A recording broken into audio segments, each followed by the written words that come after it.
Les ministres, les startups et les innovations. Le World Nuclear Exhibition, WNE, le grand salon de l'industrie nucléaire qui a lieu tous les 2 ans près de Paris, ouvre ses portes mardi, soutenu par un regain d'intérêt pour l'énergie atomique. Le plus grand salon du genre au monde, selon ses organisateurs, attend sur 3 jours 20 000 visiteurs et un record de 750 exposants, avec une attention inédite portée aux startups au moment où le secteur fait la course pour mettre au point des petits réacteurs, dits SMR ou AMR. La Russie, qui en 2021 avait un immense pavillon, sera en revanche la grande absente. Rosatom, premier acteur nucléaire à l'international, certes continue de vendre de l'uranium enrichi à la France, ou aux Américains, et des centrales clés en main à d'autres. Mais compte tenu du contexte géopolitique, personne n'aurait compris que les Russes soient présents comme d'habitude, explique à l'AFP Sylvie Berman, la présidente de ce salon organisé par le GIFAN, le syndicat professionnel de l'industrie nucléaire française. Bien sûr, la Russie reste un grand pays nucléaire, et il n'y a pas de sanctions sur le nucléaire. Mais c'est une chose d'avoir des contacts commerciaux, c'est autre chose de les avoir sur un salon, ajoute cette ambassadrice de carrière. La Chine sera là. Le pays est aujourd'hui celui qui construit le plus de réacteurs à domicile, une vingtaine en cours, mêlant technologies russes, américaines, françaises. Il aura un pavillon, tout comme la France, le plus grand.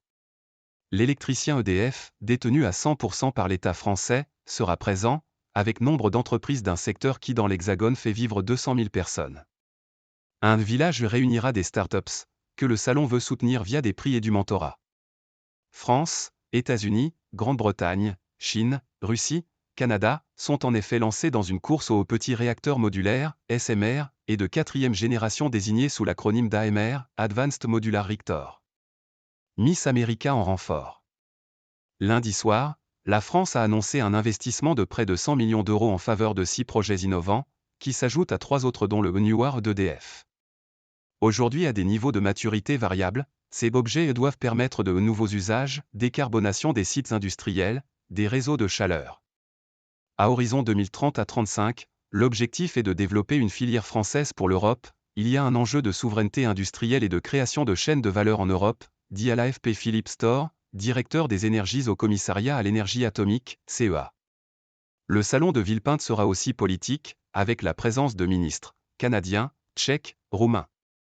12 ans après l'accident de Fukushima et le coup de frein qui s'ensuivit pour le nucléaire, plusieurs pays ont exprimé un intérêt nouveau pour l'atome et son électricité bas carbone comme les énergies éoliennes et solaires.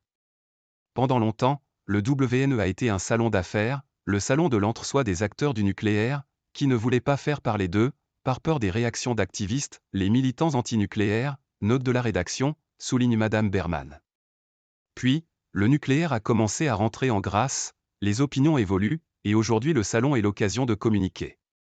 Il sera ouvert par la ministre française de la Transition énergétique Agnès Pannier-Runacher, les patrons de l'Agence internationale de l'énergie, AIE, Fatih Birol, et de l'Agence internationale de l'énergie atomique, AIEA, Raphaël Mariano Grossi.